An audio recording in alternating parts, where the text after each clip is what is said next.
irmãs, mais um dia estamos aqui para assim concluirmos esta campanha de oração e palavra profética neste monte, glórias a Deus.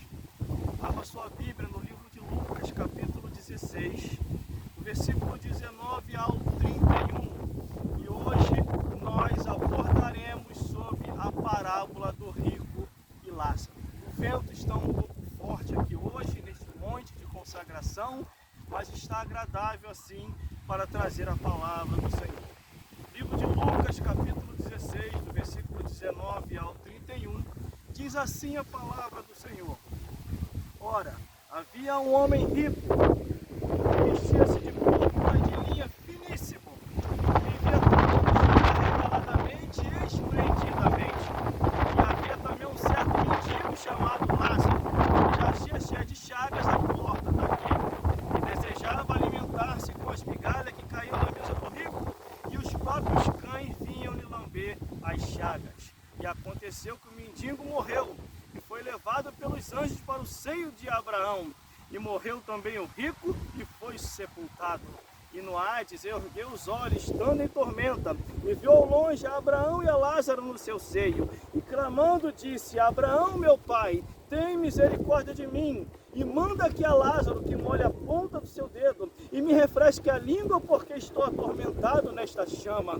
Disse, porém, Abraão: filho, lembra-te que recebeste os teus bens em tua vida, e Lázaro somente males. E agora este é consolado, e tu atormentado. E além disso está posto um grande abismo entre nós e vós, de sorte que os que quiserem passar daqui para vós, não poderia, nem tão poucos de lá passar para cá. E disse ele: rogue, pois, ao meu pai, que o mande à casa de meu pai, pois tenho 5 irmãos, para que lhe dê testemunho, a fim de que também não venha para este lugar de tormenta. Disse-lhe Abraão: filho, glórias a Deus, disse-lhe Abraão, eles têm Moisés e os profetas, ouça-me. E disse ele: não, Abraão, meu pai, mas se algum dos mortos for ter com eles, arrepender-se-iam. Porém, Abraão lhe disse: se não houver Moisés e os profetas, tampouco acreditarão, ainda que algum dos mortos ressuscite. Meus irmãos, minhas irmãs e todos os telespectadores que estão me vendo e me ouvindo, entenda uma coisa: quantas e quantas vezes a palavra do Senhor é apregoada através de homens e mulheres pregando a Bíblia Sagrada, o Evangelho eterno e a palavra de Deus. Se fosse assim, como aqui nessa narrativa, na parábola do rico e Lázaro, lá de trás o mundo inteiro já havia se convertido. Entenda uma coisa: são poucos os que vão se salvar. Infelizmente é essa história real, porque a intenção de Deus é salvar a todos, homens, mulheres, crianças e anciãos, mas para isso tem que haver uma renúncia. Você tem que querer, tem que buscar. Essa parábola do rico e Lázaro, quando Jesus conta, ele não quer assustar o homem, ele não quer assustar a mulher, mas ele quer alertar para salvar, para que as vidas possam entender que a vida não acaba nessa vida, mas existe o outro lado da vida. Esta narrativa está aqui, ó, na Bíblia Sagrada. Você tem que ler a Bíblia, você tem que ver o que está escrito nas Sagradas Escrituras e o que Deus ainda quer para cada um de vós. Entenda uma coisa, olha só a narrativa. Ora, havia um homem rico que vestia todos os dias de púrpura e de linha finíssimo, e vivia todos os dias regaladamente e esplendidamente. Havia também um certo mendigo chamado Lázaro, que jazia cheia de chagas e desejava alimentar-se com as migalhas que caíam da mesa do rico. Meus irmãos, assim nos dias atuais acontece a mesma coisa, pouco diferente daqui, mas é quase que a mesma coisa. Quantas pessoas conseguem se alimentar bem e outras não? Quantas que desejam alimentar, nem que seja do restinho que cai da mesa de alguém? Glórias a Deus. E outros têm muitas coisas. Entenda uma coisa: nosso tempo, essa vida. Hoje estamos aqui e amanhã ou daqui a pouquinho pode acabar a nossa existência. A Bíblia diz em Hebreus capítulo 9 versículo 27, dizendo assim: está ordenado morrer uma vez só e depois disso o juízo. O juízo é estabelecido após a morte. Olha o que aconteceu depois da morte, versículo 22: e aconteceu que o mendigo morreu e foi levado pelos anjos para o seio de Abraão, e morreu também o rico e foi sepultado. E no Hade ergueu os olhos, estando em tormenta, e viu ao longe Abraão e a Lázaro no seu seio, e clamando disse: Abraão, meu pai, tem misericórdia de mim, e manda que a Lázaro que molhe a ponta do seu dedo e me refresque a língua, porque estou atormentado nesta chama. Muitas pessoas pensam que morreu, acabou. Muitas pessoas pensam que depois que morreu vai descansar. Olha só o que eu vou falar: descanso é só para quem morreu em Cristo Jesus. Isso já é uma regra estabelecida nas Sagradas Escrituras. Se você morreu temendo a Deus em Cristo Jesus, você vai ter descanso. Agora, se você morreu em pecados, fazendo coisa errada, coisa que desagrada aos olhos desse Deus, saiba de uma coisa: você vai queimar no fogo do inferno. Todos aqueles que não tiverem conformidade com a palavra de Deus, acontece isso aqui: o rico, quando se deparou, ficou herança, ficou fazenda, tudo que ele construiu durante seu tempo de vida em qual vivia, ficou tudo aí. Imagine, irmão, aqueles que ficaram.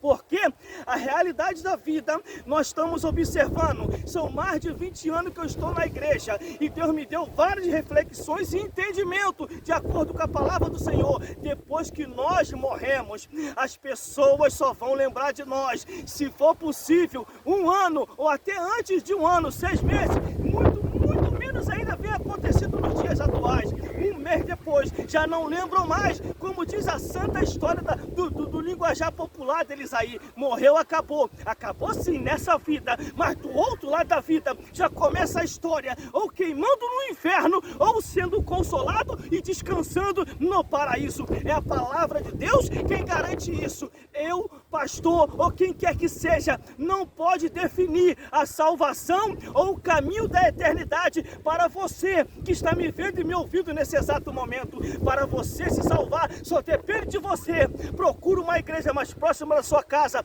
aceite a Jesus como único e suficiente Salvador e obedeça o que está na palavra de Deus. Vamos continuando. Olha como é que a conversa estava muito boa no mundo dos mortos. Aqui eles estavam palestrando no mundo dos mortos. Mas quem revelou isso, irmão? Foi Jesus Cristo. Irmão, esse outro lado da vida existe? Com certeza. É mais real do que o nosso lado aqui neste mundo presente. O outro lado da vida é muito mais real do que esse lado daqui. Glórias a Deus. Vamos lá então. Olha como é que a conversa ficou boa.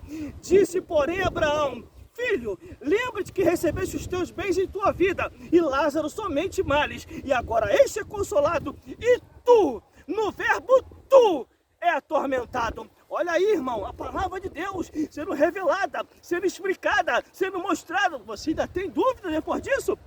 Houve-se uma conversa lá no mundo dos mortos, e isso está na Bíblia, e quem revelou isso foi o Filho de Deus, Jesus Cristo. Jesus jamais ia contar uma história mentirosa, mas ele queria trazer essa história à tona para que você viesse a se converter, aceitar Jesus, perseverar até o fim, obedecer a palavra de Deus e saber que Jesus Cristo é esperança para a tua vida, para nossas vidas, e é Ele que vai nos levar ao reino dos céus. Vamos continuando.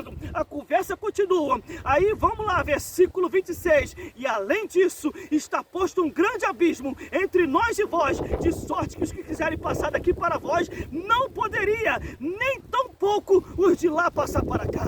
Meu Deus do céu, no mundo dos mortos há uma atividade lá do outro lado da vida, e é a Bíblia que mostra. Não é palavra minha, não é inventação científica, não é inventação de homens estudados. Está escrito aqui, se está escrito é a verdade. E lá do outro lado da vida eles começam a conversar, um sendo atormentado e o outro sendo consolado. Vamos continuar. continuar. Olha só, o rico quando morre sem salvação, ele se depara com a realidade. Aí ele tenta uma estratégia, versículo 27. Olha o que o rico disse. E disse ele: rogo-te, pois, ó meu pai, que o mande à casa de meu pai, pois tenho 5 irmãos, para que lhe dê testemunho, a fim de que também não venha para este lugar de tormenta. Houve-se uma conversa ali do outro lado da vida, e Jesus traz isso à tona, revela e mostra como está escrito aqui, ó. Não estou aumentando e nem diminuindo, estou indo conforme está escrito. Sabe por causa de quê? Porque eu não quero ir para o inferno. Mas vamos lá, olha a resposta daquele homem que estava ali sendo perguntada pelo rico que estava sendo atormentado. Disse, porém, Abraão: eles têm Moisés e os profetas, ouça-no. Aí o rico botou a mão na cabeça e ficou desesperado. Aí olha o que o rico disse. E disse ele: não, Abraão, meu pai, mas se algum dos mortos for ter com eles, arrepender-se-ia. Irmão, irmãs, quantos testemunhos nós temos nos dias atuais diante dos nossos olhos? São poucas pessoas que se convertem. Muitos vão querer se converter igual esse rico aqui. Depois que morre, aí já é tarde demais. Hebreus capítulo 9, versículo 27. Está ordenado morrer uma vez só, e depois disso, ó, juízo. Vamos lá então para concluir. Porém, Abraão lhe disse: se não houve a Moisés e aos profetas, tampouco acreditarão, ainda que algum dos mortos ressuscite. Olha aí, meu irmão, olha aí a palavra do Senhor. Imagina nos dias de Jesus, quantas pessoas ressuscitaram. Você já ouviu falar da ressurreição de Lázaro, que Jesus ressuscitou? Entre outras pessoas que Jesus ressuscitou nos nossos dias atuais, quantas pessoas estão testemunhando da cura, dos milagres, da ressurreição e da vida de Jesus, conforme está na palavra de Deus. Poucos são os que creem, mas a Bíblia tem que se cumprir. Muitos são os chamados e poucos os escolhidos. Eis aí a palavra do Senhor, meus irmãos, e que o Senhor Jesus possa falar mais forte em cada coração. Veja conforme está escrito aqui, ó. Bíblia Sagrada. Se vierem até você e não te mostrar a Bíblia, saia de perto dessas pessoas, porque a Bíblia diz: ainda se viu um anjo do céu e vos anunciar outro evangelho, seja anátema. Vá conforme a Bíblia diz, não escute qualquer coisa, se não for conforme está escrito. Nunca herdareis o reino dos céus se não tiver na Escritura, se não tiver na Bíblia. Não aceite, porque o que nós precisamos está aqui. A palavra de Deus é o alimento da alma. A palavra de Deus é o alimento da alma. E que o Senhor Jesus possa falar mais forte em cada coração e alcançar a sua vida, a sua família, restaurar, renovar, te batizar com o Espírito Santo. E em breve nós nos veremos no reino dos céus e se alegraremos com Jesus Cristo, o Filho de Deus. E que Ele te abençoe em nome de Jesus. Glórias a Deus.